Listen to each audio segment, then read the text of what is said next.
everyone. Welcome to Bruhan Mumbai Municipal Corporation's Virtual Training Center, and I am Mrs. Nehal Kodambe, your English teacher from VTC. Let's begin with today's session. Welcome to today's session. Dear children, in today's session, I have come in front of you with a very fresh topic, the alchemy of nature. What is the alchemy of nature? That we are going to learn in today's session, the meaning of word alchemy and how the nature does its alchemy and what are the transformation that takes place in nature and how does it helps us to grow. That all these things we are going to learn in today's session. So let's join and learn the alchemy of nature.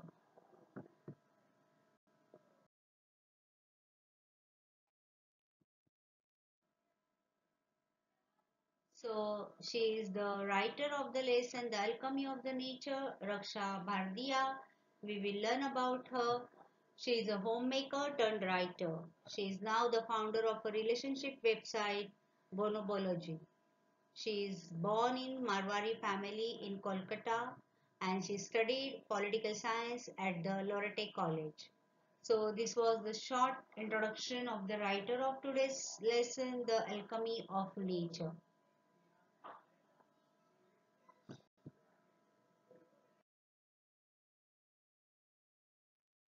Dear children, in the beginning of the lesson, we will try to know the meaning of the word alchemy. विद्यार्थी मित्रांनो, आजच्या भागामध्ये जो आपण धडा शिकणार आहोत किंवा जो पाठ आपण शिकणार आहोत त्या पाठाचं नाव काय आहे हे जर आपल्याला सुरुवातीलाच कळलं त्याचा अर्थ तर आपल्याला पुढचा भाग शिकायला त्याची मदतच होणार आहे. So what is the meaning of word alchemy?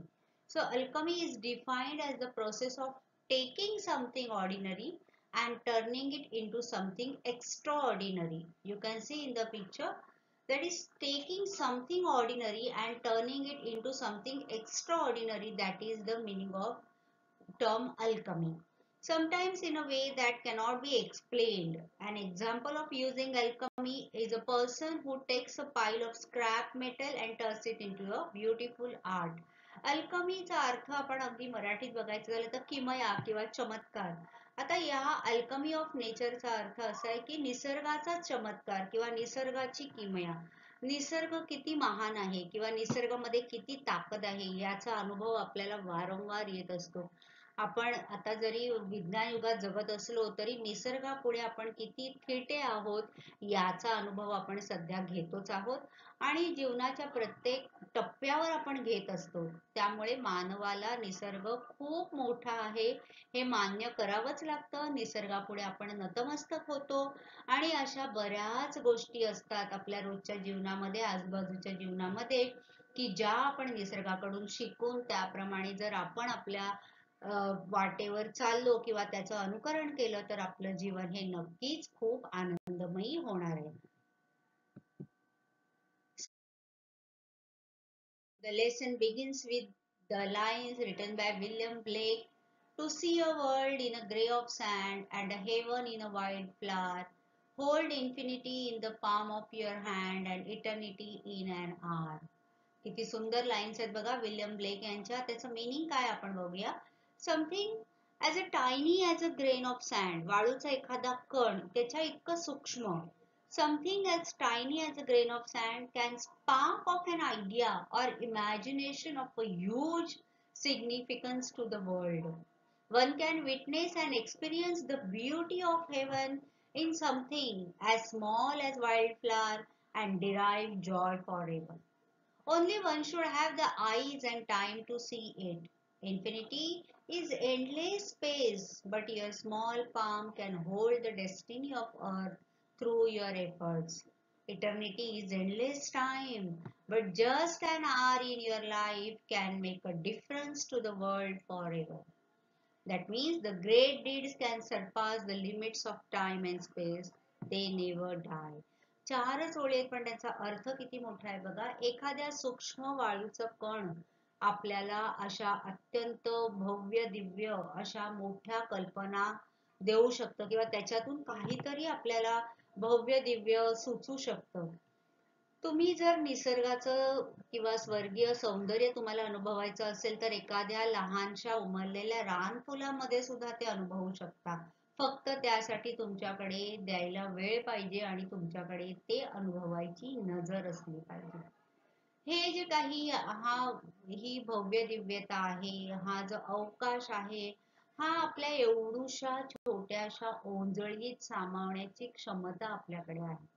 पण तो अनुभवण्यासाठी योग्य ती विचार करण्याची क्षमता आपल्यामध्ये पाहिजे किंवा त्यासाठी देणारा वेळ तुम्ही दिला पाहिजे, असं विल्यम ब्लेक म्हणतात. थोडक्यात काय, तर निसर्गाकडे तुम्ही अत्यंत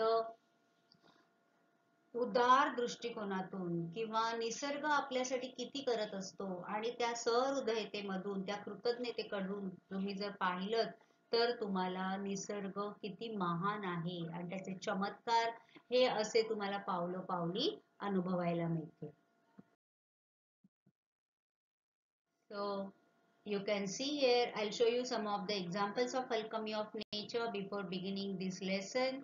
There is, you can see a picture, it is a picture of rock solid. बघा, हा लेसन सुरू करण्यापूर्वी निसर्गाचे अनेक चमत्कार, आपण भौगोलिक चमत्कार किंवा वैज्ञानिक चमत्कार आपण जाणून घेतलेत. आपण जेव्हा त्या लेसनचा व्हिडिओ आपण बघितला 7 वंडर्सचा, तेव्हा आपण ह्याच्यामध्ये निसर्गामध्ये किती काय काय निसर्गाने करून ठेवले आणि ते जाणून घेण्याची आपली कुवत किंवा क्षमता किती छोटीशी आहे याचा अनुभव आपण तेव्हा घेतलेला आहे. आता आपण इथे बघूया. बघा, तुम्हाला मी काही पिक्चर्स दाखवणार आहे. तुम्ही आणखीन पण सर्च करून असे वेगवेगळे चमत्कार निसर्गाचे बघू शकता.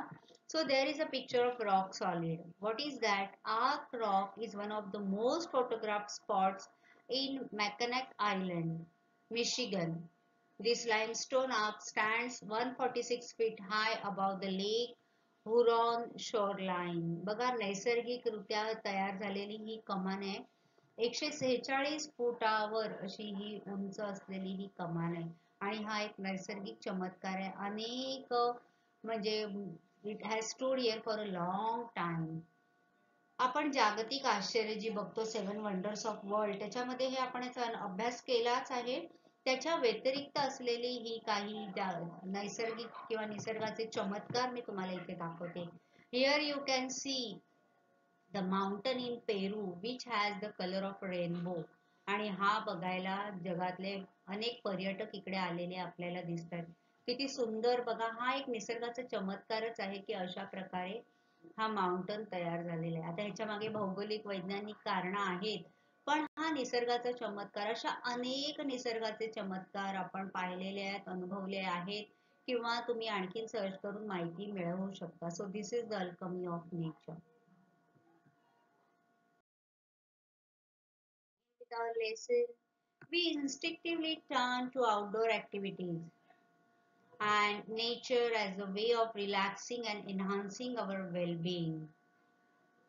See, whenever we are tired, sometimes we get bored of doing the same thing again and again, or when we are stuck at home for a long period, as if we are now in this situation, so we feel like going outdoor for trekking, for trips, for picnics, and we want to feel the beauty of the nature. How does it help us? For what does it help us? It helps us to get relaxed and enhance our well-being. It improves our health. आपल्याला घरात किंवा एकाच ठिकाणी राहून बघा, काही वेळेला खूप कंटाळा येतो किंवा तेच तेच काम करून कंटाळा येतो किंवा कामाने आपण खूप थकलेलो असतो, मानसिक दृष्ट्या, शारीरिक दृष्ट्या. अशा वेळेला आपण काय करतो की चला आपण पिकनिक प्लॅन करूया किंवा ट्रेकिंगला जाऊया किंवा आणखीन कुठेतरी आपण ज्या ठिकाणी आपण आहोत त्याच्यापेक्षा लांब कुठेतरी निसर्गाच्या सानिध्यात जाऊया, असं आपल्याला सगळ्यांनाच वाटत असतं. का? तर निसर्गामध्ये गेल्यानंतर आपण रिलॅक्स होतो.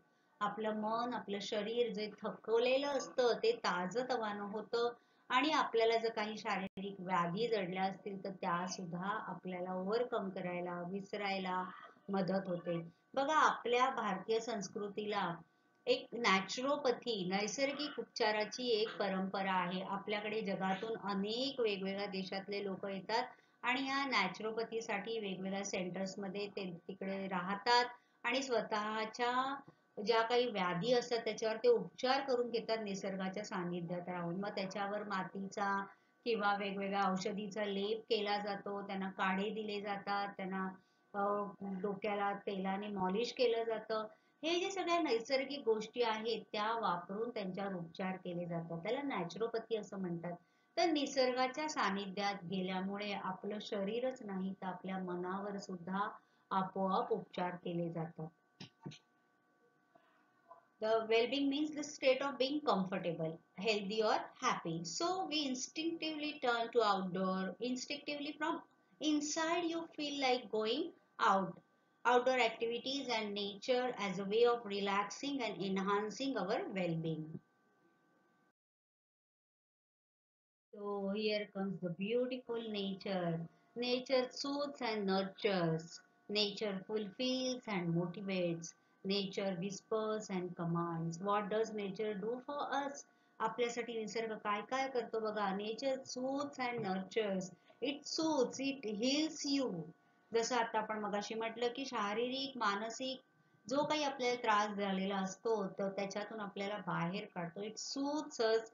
It nurtures, it cares for us, it protects us, it fulfills our all needs and motivates us for good things. Nature whispers and commands. निसर्गाच्या सानिध्यात तुम्ही गेला तर तुम्हाला निसर्गाची कुजबूज ऐकायला येईल. ती शांतता मात्र आपल्याकडून भंग होणार नाही याची काळजी आपण घेतली पाहिजे.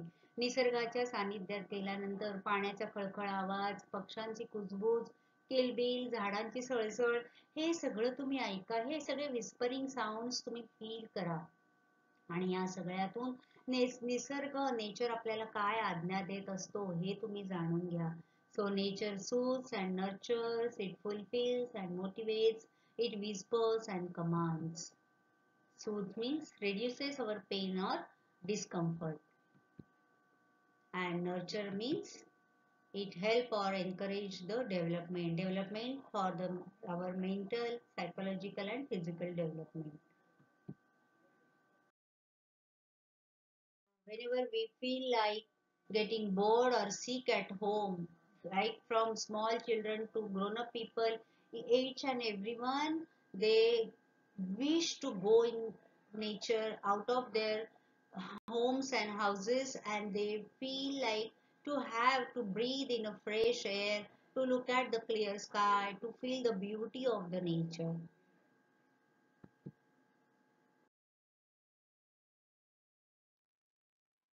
So here writer says us that are you listening whenever you go in the nature? Just now I told you, just try to listen to it. You don't make any noise, but listen the sounds of the nature. Are you listening to them? When I do, it leaves me in a complete awe. Writer tells us here that whenever she goes in the nature, whenever she goes and she experiences the beauty of the nature, that time she asks us that you do not say anything, you do not talk there, you do not make any noise there, but just listen. And whenever she does it, it leaves her in a complete awe. What is the meaning of word awe? Awe means wonder or amazement, astonished. आपल्याला जसं त्यांनी आधीच लेखिकेने सांगितले की जेव्हा तुम्ही निसर्गाच्या सानिध्यात जाल काहीच बोलू नका. तिथे जे काही आहेत आवाज त्यांना तुम्ही ऐका, ते फील करायचं तुम्ही प्रयत्न करा. आणि जेव्हा जेव्हा मी निसर्गाच्या सानिध्यात जाते, मी हे सगळं ऐकते, तेव्हा मला फक्त मी अमेज्ड असते. मला फक्त आश्चर्य आश्चर्य आणि आश्चर्य वाटत असतं की हे काय, हे जे कोणी बनवलंय, जेव्हा ही पृथ्वी ही सृष्टी ज्याने कोणी बनवली आहे त्या सृष्टीकर्त्याने हे सगळं किती सुंदर बनवलंय आणि ते फक्त मला शांत राहून अनुभवायचं असतं. कारण ते सगळं मला अत्यंत स्तिमित करत असतं. मला I become complete of.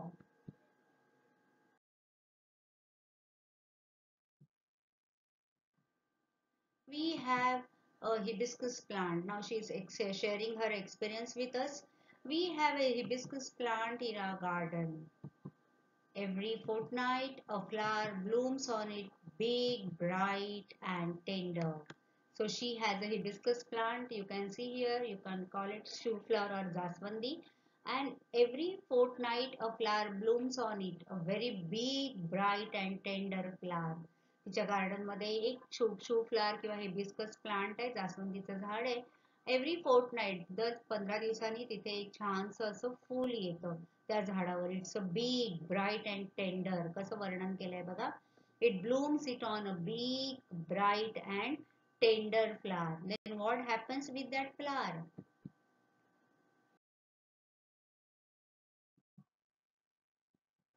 Through the day, it smiles with the sun and dances with the wind. जेव्हा ते उमलतं दिवसभर एकदम सूर्यप्रकाशाबरोबर ते हसत असतं, वाऱ्याबरोबर झुलत असतं, असं छानसं त्याचं लाईफ ते जगत असतं. And then what happens? But as evening approaches, it starts wilting. The morning after, it withers. Withers means it becomes dry and started dying. It withers completely, and by evening it falls and becomes one with the earth again. The flower comes to life only for a day, yet it does so in full splendor.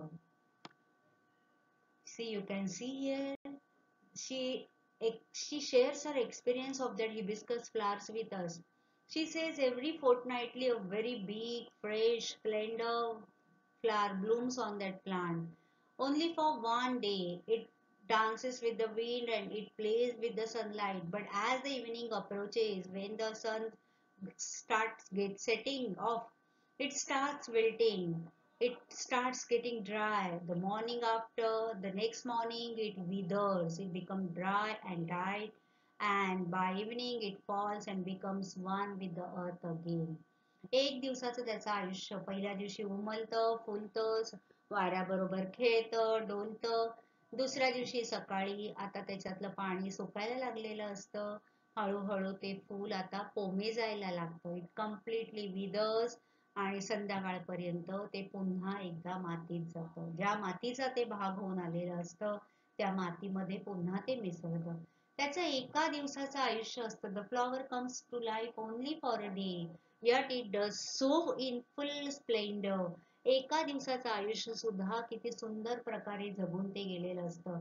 आणि आपण मानव प्राणी, आपल्याला 70-80 वर्षाचं आयुष्य लाभतं, पण ते सुद्धा आपण दुःख करण्यात, एकमेकांच्या उठाठेवी करण्यात, आपल्याला आयुष्यात काय नाही मिळालं ते पाहण्यात, असं सगळं करण्यात, विचार करण्यात आपण वाया घालवतो. आपल्याला काय मिळालंय त्याच्यापेक्षा आपल्याला काय नाही मिळालं याच्याकडे आपला फोकस जास्त असतो.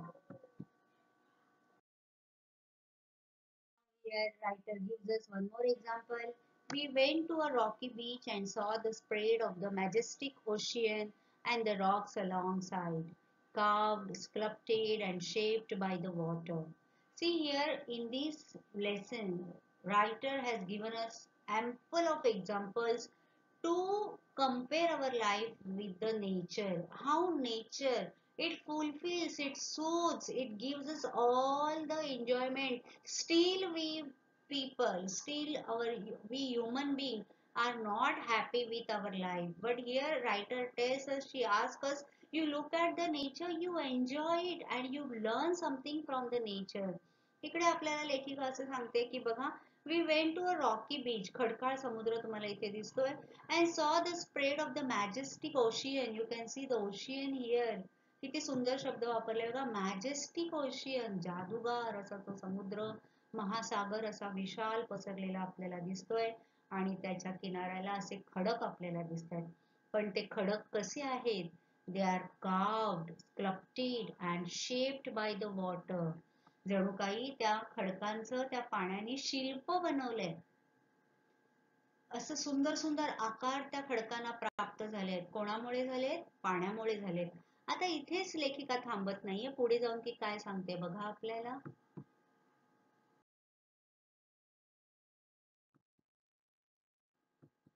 Water is so gentle, rock so hard. Yet as the water flows over it every day, for years the rock gives in. It takes the shape that the water commands. Our problems are so colossal and we are so small.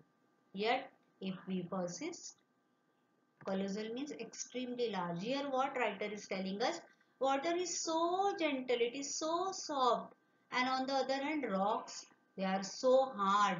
Yet as the water flows over it every day for so many years, the rock gives in. It gives in and it takes the shape that the water commands. The water has asked them to take. इथे लेखिका आपल्याला असं सांगते की पाणी किती मृदू असतं, किती सॉफ्ट असतं. या उलट खडक एवढे कडक कठीण असतात, पण तरीही युगानुयुग वर्षानुवर्ष रोज त्याच्यावर पाणी आपटून आपटून आपटून आपण भौगोलिक भाषेत म्हणतो की त्यांची झीज होते. पण इथे लेखिका आपल्याला सांगते की जणू काही पाण्याने ज्यांना जसं बनवलंय, जो आकार घ्यायला सांगितलाय, तो आकार एवढे कडक कठीण खडक सुद्धा घेतात. त्या मृदू पाण्यासमोर ते नतमस्तक होतात. आणि आपले प्रॉब्लेम्स पण असेच असतात, एक्स्ट्रीम लार्ज असतात. आवर प्रॉब्लेम्स आर लार्जर दॅन आवर लाईफ. आपल्या जीवनापेक्षा आपले प्रॉब्लेम्स खूप मोठे असतात. त्याच्यासमोर आपण खूप छोटेसे आहोत, एकदम खुजे आहोत. Sometimes we give it up. We say we can't survive. We can't overcome all our problems. But if we persist, if we try, if we continue solving the problem, nothing is impossible. Nothing is impossible in our life. If we persisting, if we continuously trying to solve it, to overcome them. इथे लेखिका आपल्याला सांगते की आपल्या जीवनात खूप सारे problems येतात. Our life is full of up and down. See, when the man is on the bed at the last stage and when the doctor takes its cardiogram, you will see when the cardiogram is flat, that means the man is finished. Everything is finished, right? But when the cardiogram goes up and down, then there is a smile on doctors as well as the relatives' face. So that is our life. It should go up and down. That means that is a sign of we are alive. If everything goes flat like the cardiograms means we are finished. इथे लेखिका आपल्याला ते सांगते की आयुष्यामध्ये up and down येतील, पण ते तसे यायला पाहिजे तरच ते लाईफ असेल. जर एकदम सपाट झालं कार्डिओग्राम सारखं means we are finish. There is nothing to do in our life. Our problems are so colossal and we are so small. They are extremely large. But if you try them solving, then there is a hope. There is a hope. There is a new morning. There is a new dawn in our life. So do not give it up. Then she gives the next example, a very beautiful example. Every day we see this. We saw small bits of grass peeping through the small cracks in a concrete pavement. It left us thinking, however impossible things may look, there is always an opening. इतकं साधं सोपं उदाहरण दिलंय बघा. आपल्या आजूबाजूला हे आपण नेहमी बघत असतो. We are all are staying in cities. There are concrete roads, but still you can see if there is a crack, a small crack to that road, you can see the small bits of grass are peeping through them. So in they are breaking or they are coming out of the so stiff concrete pavement, means you should think that however impossible things may look, there is always an opening. त्या भेगेमधून जर नवीन जीवन डोकवत असेल बाहेर, तर आपण त्याच्यातून हेच शिकलं पाहिजे निसर्गातून की किती आपल्याला कठीण. आता ह्या सिमेंट कॉन्क्रीटला एवढं स्टीफ असलेलं कॉन्क्रीट भेदून त्याच्यामधून जर नवीन जीवन डोकावत असेल, तर आपल्याला त्याच्यातून हेच शिकलं पाहिजे की कितीही गोष्ट अशक्य वाटत असली तरी आपल्याला all doors, when it is said when 99 doors are closed, there is one door which is open for us. 100वा दरवाजा आपल्यासाठी उघडत असतो. जेव्हा 99 दरवाजे बंद होतात तेव्हा 100वा दरवाजा नक्कीच उघडत असतो. So what ever is life, आपल्याला वाटत असतं माझं आयुष्य खूप खडतर आहे, प्रॉब्लेम्सनी भरलेलं आहे, मला काही आशेचा किरणच नाहीये. But never give up. आयुष्यात कधीच सोडू नका. छोट्या छोट्या गोष्टीने आपण खूप हताश होतो. आपण आयुष्याचं अगदी आता माझं आयुष्य संपलं, आता पुढे काहीच नाही, मला करण्यासारखं काहीच नाही, इतकं आपण निराश होतो, डिप्रेस होतो. पण लेखिका इथे आपल्याला इतकं सुंदर उदाहरण दिलंय बघा, की आपल्या आजूबाजूला अशा अनेक गोष्टी आपल्याला दिसत असतात. हे आणखीन एक उदाहरण आपण बघतो बघा, आपल्या बिल्डिंगचे जे पाईप असतात तिथे आपल्याला उगवणारं वडाचं, पिंपळाचं, जनरली आपण पिंपळाची झाडं तिथे उगवलेली बघतो. कशी उगवतात ती? कुठल्याही खाचेमध्ये अशा ठिकाणी की जिथे त्याचं बी पडलेलं असतं, तिथून नवीन जीव जन्माला येत असतो. म्हणजे nothing is impossible. However impossible things may look, there is always an opening. Now we are passing through a very tough time, but believe it, nothing is going to stay forever. There is always an rule. There is always a rule of nature that nothing is permanent, only the change.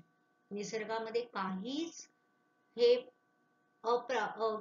Permanent असं नाहीये किंवा ते कायमस्वरूपी नाहीये. Time will change. एकच गोष्ट permanent आहे ती म्हणजे बदल, आणि तो घडणारच. आज जे आपल्याला ज्या सिच्युएशन मधून आपण जातोय ती पण सिच्युएशन फॉर एव्हर राहणारी नाहीये. त्यामुळे कुठल्याही सिच्युएशन मध्ये हताश न होता, निराश न होता आपण पुढे गेलं पाहिजे. One more very important example from the nature. We saw a tree bare of all leaves in cold winter months. We thought its chapter was over. आपण जेव्हा एखाद्या हिवाळ्यात बघा बघतो असं झाड की ज्याला एकही पान राहिलेलं नाही, आपल्याला वाटतं संपलं याचं लाईफ, जे काही होतं ते आता झाड काय होणार आहे, आता हे मेलं, आता त्याच्यामध्ये काही कधीही जीवन नाहीये, सगळं पानं बिनं गळून गेली आहेत, फांद्या बिंद्या सुकल्या आहेत, ह्याचं चॅप्टर आता क्लोज झालंय. But 3 months passed, spring set in, and the tree was back to its green majesty, once again full of leaves, flowers, birds and life.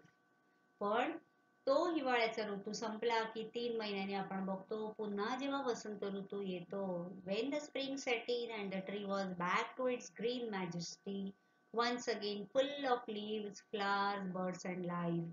जेव्हा तो हिवाळ्याचा ऋतू संपतो, शिशिर संपला, वसंत ऋतू आला की पुन्हा एकदा ते झाड हिरव्यागार पानांनी बहरून जातं, त्याच्यावर फुलं येतात, पक्षी येतात, आणि पुन्हा एकदा त्या झाडामध्ये नवीन जीवन, नवं चैतन्य आपल्याला पाहायला मिळतं. म्हणजेच काय, आपण आधीच्या उदाहरणात बघितलेलं तसं की nothing is permanent in this world, only the permanent thing is change. हे झाड आपल्याला जे वाटलं की आता हे निष्कर्ण झालंय, याचं जीवन संपलंय, the chapter is over, but that is not the thing. Again after some time the tree is full of life. So here writer tell us, have patience. थोडासा तुम्ही स्वतःमध्ये पेशंट बना, पेशन्स ठेवा, थोडंसं तुम्ही धीर धरा. The life is going to be changed, the situation is going to be changed, but you should be patient by the time, have patience by the time. थोडासा संयम ठेवलात की पुन्हा एकदा तुम्हाला नव चैतन्य पाहायला मिळेल.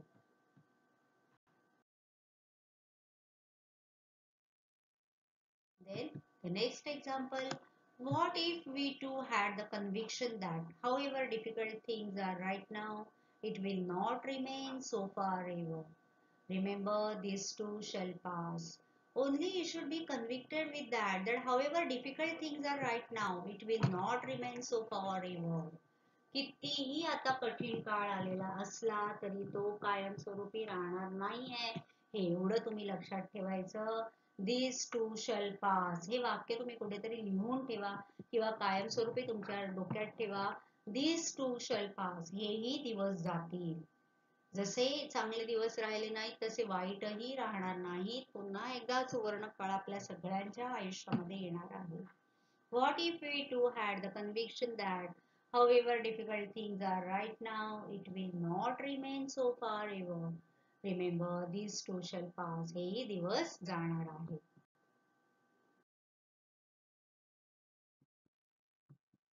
We saw an army of ants lugging a flower which was at least 10 times the ant size. The ants organized themselves around the fly, lifted it on frail feelers, and carried it to quite a distance. You can see here, we can see here an army of ants lugging a fly which was at least 10 times the ant size. आपण बऱ्याचदा असं बघतो बघा की मुंग्या ज्या असतात ते त्यांच्यापेक्षा अगदी 10 पटीने मोठ्या असलेल्या एखाद्या कीटकाला ओढून नेत असतात. कधीतरी एखादं झुरळ असतं, कधीतरी एखादी मोठी माशी असते आणि एवढूसा तो मुंग्यांचा जीव, पण त्या सगळ्या त्याला जीवाच्या आकांताने ओढून ओढून नेत असतात. आता ही एकटी दुकटी मुंगी हे काम करते का? No. The ants organize themselves around the fly. All the ants come together, they organize in such a way and they lift it on their frail feelers and carried it to quite a distance. त्यांना जिथे पाहिजे तिथे अशा प्रकारे त्या ओढताना आपल्याला दिसतात. Their teamwork and perseverance were impressive. They are so focused, they are together. Now you can see in the second picture also, you can see how big is the enemy but togetherly they fight with it, right? कितीही मोठं संकट आलेलं असू देत, पण तुम्ही जर युनायटेडली काम केलं, तुम्ही जर एकत्र आलात, तुम्ही जर सगळ्यांचे विचार घेतलेत आणि त्यानुसार जर तुम्ही युनायटेडली वागलात, तर कितीही मोठा प्रॉब्लेम असू देत, कितीही मोठा इश्यू असू देत, we are successful to overcome it.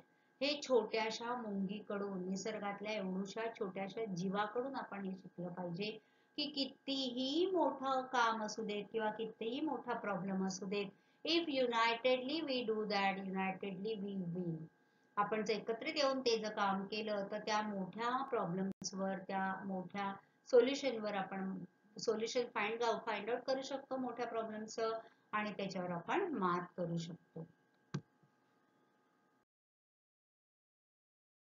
So what we are going to learn from this example of the ants? What if we too are consistent, organized, focused? Like ants, we should be consistently doing or achieving our aim. For that, we have to be organized, we have to be focused, we should know what we want to achieve. Like a spider webs are delicate yet very strong. आपण बघतो आपल्या घरामध्ये कोळ्याचं जाळं असतं, बरोबर आहे. आपल्याला ते एकदम असं डेलिकेट वाटतं, कारण आपण त्याला झाडून साफ लगेच करू शकतो, पण जरी ते डेलिकेट दिसत असलं तरी ते खूप स्ट्रॉंग असतं. तुम्ही अनेकदा बघता ह्या कोळ्याच्या जाळ्यामध्ये एखादी माशी किंवा एखादं कीटक अडकलेला असतो, म्हणजे ते आपल्याला एवढं डेलिकेट दिसत असतं, पण त्याच्यातून दुसरा एखादा कीटक वाचू शकत नाही. आता हा जो कोळी असतो हो, तो त्याचं ते वेब विणायला, त्याचं ते जाळं विणायला किती मेहनत करत असतो. It is focus. त्याला माहिती असते की त्याला काय करायचंय आणि सतत अथक प्रयत्नांनी consistently he is doing his work, right? So here writer has given us ample of examples from the nature, and what we want to learn from the nature, that we should consistently work and we should be organized and we should be focused on our work or our what we want to achieve. We should focus on our goal. आपलं ध्येय निश्चित करून त्या दृष्टीने एकत्रित येऊन जर आपण काम केलं तर आपण नक्कीच त्याच्यामध्ये यशस्वी होतो.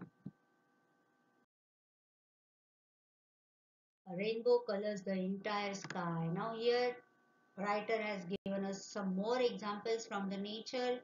A rainbow colors the entire sky. The sky is so wide, so vast. It is like you never know where the sky begins and where it ends, right? The rainbow colors, but a small rainbow, it colors the entire sky. Like your small efforts can color your full life.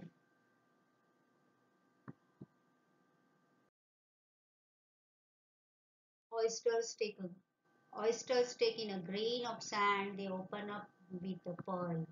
Now we have seen that when oysters take in a small grain or just a bit of grain inside them and they work on it, and after that when they finish and they open up with a pearl. एखादा छोटासा जो जीव असतो शिंपल्यांमधला, एक छोटासा वाळूचा कण त्याच्यामध्ये जातो आणि तो त्याच्यावर इतकं काम करतो, स्वतःला त्याच्यामध्ये तो बंद करून घेतो आणि जेव्हा ते ओपन होतो त्याच्यामध्ये अत्यंत सुंदर असा मोती तयार झालेला असतो. इतकासा निसर्गातला छोटासा जीव, पण तो सुद्धा कन्सिस्टंटली काम करून त्याच्या हातून किती सुंदर कलाकृती निर्माण करू शकतो. आपण तर मानव आहोत, आपण माणूस आहोत, आपल्याला अत्यंत सुपर पॉवर असा ब्रेन मिळालेला आहे, म्हणजे त्याचा वापर करून आपण ह्या निसर्गातून ह्या सगळ्या प्रेरणा घेऊन किती बदलू शकतो. विल्यम ब्लेकच्या ज्या वर आपण लाईन वाचल्या की आपल्या एवढूशा मुठ्ठीमध्ये, आपल्या एवढूशा पाम मध्ये किती मोठी पॉवर आहे हे आपल्याला ह्या वेगवेगळ्या एक्झाम्पल्स मधून रायटरनी एक्सप्लेन केलेलं आहे. Here, innumerable stars shine across the infinite sky. Innumerable stars shine across the infinite sky. हे अमर्यादित असलेलं जे आकाश आहे त्याच्यामध्ये अशा असंख्य चांदण्या जशा चमचमत असतात, तसे हे आपलं आयुष्य सुद्धा असं अमर्याद आहे असं समजून आपल्या मनामध्ये असे चांदण्यांसारखे सुंदर विचार चमकले पाहिजे. Then clouds take new shapes with every passing moment. काय काय ढगांकडून शिका, चांदण्यांकडून शिका, कीटकांकडून शिका, पाण्याकडून शिका, खडकाकडून शिका. निसर्गातला प्रत्येक घटक आपल्याला नवीन काहीतरी शिकवत असतो. जेव्हा तुम्ही आकाशाकडे बघता तेव्हा आकाशामध्ये सतत आकार बदलणारे ढग आपण बघत असतो. प्रत्येक त्यांच्या हालचाली बरोबर जसे जसे ते पुढे जात असतात वेगवेगळा आकार घेत असतात. तसे तुमचे विचार पण असू दे. जसं जसं तुम्ही जीवनात पुढे जात असता तुमच्या विचारांना असं योग्य वळण द्या, ते बदलू दे. रिजिडिटी तुमच्या विचारांची तुम्ही काढून टाका. Clouds take new shapes with every passing moment. Like that your life should be shaped on every passing moment. And the wind makes trees dance with unhindered passion. Water, without hint of ego, changes its form according to the dictates of the sun and the wind. अजून काही examples दिले आहेत बघा. The wind makes trees dance with unhindered passion. वाऱ्याने वारा जसा वाहतो तसा तो झाडांना आपल्या तालावर नाचवत असतो. पाणी कुठलाही इगो न ठेवता जसं त्याला वाहायला निसर्ग लावतो तसं तसं स्वतःचं रूप बदलत असतो. किंवा जसं त्याला सूर्य सांगतो, जसं त्याला वारा सांगतो तसं तसं तो स्वतःचं स्वरूप बदलत असतो. बघा, कधी तो धबधब्याच्या स्वरूपात पाणी वाहताना आपल्याला दिसतं, कधी नदीचा प्रवाह होतो, तर कधी तळ्यात ते साचून राहतं, तर कधी समुद्रामध्ये ते लाटांबरोबर पुढे मागे करत असतं. जसं पाणी स्वतःच्या अंगात इतकी ताकद असून स्वतःचा सगळा इगो बाजूला ठेवून जसं त्याला सूर्य किंवा वारा डिक्टेट करत असतो, त्याला जसं सांगत असतो तसं सगळं स्वतःच तो अस्तित्वाची वेगवेगळी रूप घेत असतो, तसा आपण सुद्धा कोणताही इगो स्वतःमध्ये न ठेवता आपल्याला जे कोणी जसं गाईड करतील, मग आपले रिलेटिव्ह असोत, आपले पॅरेंट्स असोत, आपले टीचर्स असोत, कुठलाही इगो आपल्यामध्ये न ठेवता आपण त्यांच्या अनुसार आपल्याला बदलायला शिकलं पाहिजे. At last, writer sums with two more examples. When we see a caterpillar turns into a butterfly, a flower turn into a fruit. आपण निसर्गामध्ये अनेक चमत्कार बघत असतो, अनेक बदल बघत असतो, की जसं सुरवंटाचं फुलपाखरू होतं किंवा फुलापासून फळ तयार होतं. आपण बघितलं की ते फूल एका दिवसाचं उमललेलं जास्वंदीचं फूल ते पुन्हा दुसऱ्या दिवशी मातीत जातं, पुन्हा त्याच्यापासून नवीन जीवन. वेगवेगळ्या ऋतुचक्राप्रमाणे उन्हाळा, हिवाळा, पावसाळा हे ऋतू परत परत येत राहतात. आपण अनेक गोष्टी असे बघतो की जे निसर्गाचे चमत्कार, केवळ चमत्कार हा एकच शब्द त्याच्यासाठी आपल्याला योग्य वाटतो. आणि आपण जशी जेव्हा ही निसर्गातली ही सगळी अशी उदाहरणं बघतो की काही वेळेला आपल्याला कळतच नाही की हे कसं आणि काय निसर्गाने काय केलं असेल. आपले विचार त्याच्या पुढे खुंटीत होतात, आपले विचारशक्ती थांबते. त्यावेळेला अशा वेळेला फक्त आपण निसर्ग अनुभवायचा असतो. When we see a caterpillar turn into a butterfly, a flower turn into a fruit, we experience the alchemy of nature. अशा वेळेला फक्त निसर्गाचा चमत्कार हा आपण अनुभवायचा असतो. पण अनुभवून आपण तिथेच थांबायचं का? We touch it and become gold ourselves. आणि मग शेवटी ह्या सगळ्याला आपण स्पर्श करायचा आणि आपण पण स्वतःच परिसासारखं सोनं व्हायचं. परीस नावाचा एक दगड असतो असं म्हटलं जातं की तो कशाला टच केला की त्याचं सोनं होतं, तसं निसर्गातून हे सगळं शिकून आपण त्याच्यासारखं सुवर्णासारखं लखलखीत व्हायचं. स्वतःचं लाईफ सुवर्णासारखं चमकेल इतकं सुंदर करायचं. निसर्गातल्या ह्या वेगवेगळ्या उदाहरणांमधून, निसर्गातल्या ह्या वेगवेगळ्या घटनांमधून आपण हे शिकायचंय. कोणताही इगो ठेवायचा नाही, कुठेही आपलं आयुष्य थांबलंय असा विचार करायचा नाही. एखाद्या पाण्याप्रमाणे आपलं आयुष्य प्रवाहित होत राहतं. आपण बघतो की पाणी जसं वेगवेगळं रूप धारण करतं, बघा समुद्राचं पडलेलं पाणी, समुद्राचं पाण्याची वाफ होते सूर्याच्या उष्णतेमुळे, त्याचे ढग होतात, पुन्हा त्याचा पाऊस येतो, पाऊस झाला की पुन्हा एकदा त्याची वाफ होते. हे जे निसर्ग चक्र सुरू राहतं, तसंच आपलं आयुष्य देखील सुरूच राहिलं पाहिजे. ते कुठेही कंठित होऊन देऊ नका. आणि हा निसर्गाचा चमत्कार तुम्ही अनुभवा. निसर्गामध्ये तुम्ही जेव्हा जाता पिकनिकला, ट्रेकिंगला, तेव्हा फक्त जाणं म्हणजे मजा करून येणं असं नाही, तर तो निसर्ग अनुभवा. तिकडे जाऊन तुम्ही शांतपणे स्वतःच्या मनामध्ये, आत्म्यामध्ये डोकवा आणि विचार करा की या निसर्गाने मला काय काय दिलंय. तिथे जाऊन त्याची शांतता भंग करू नका, तर त्याची शांतता आपल्या मनाला घेऊन तुम्ही परत या आणि त्याच्यामधून ताजेतवाने होऊन पुढचं आयुष्य सुरू करा. That is the alchemy of the nature. That's all for today. So you will revise whatever we have learned in today's session. Please subscribe the channel and press the notification button to get the link of next video. Bye bye.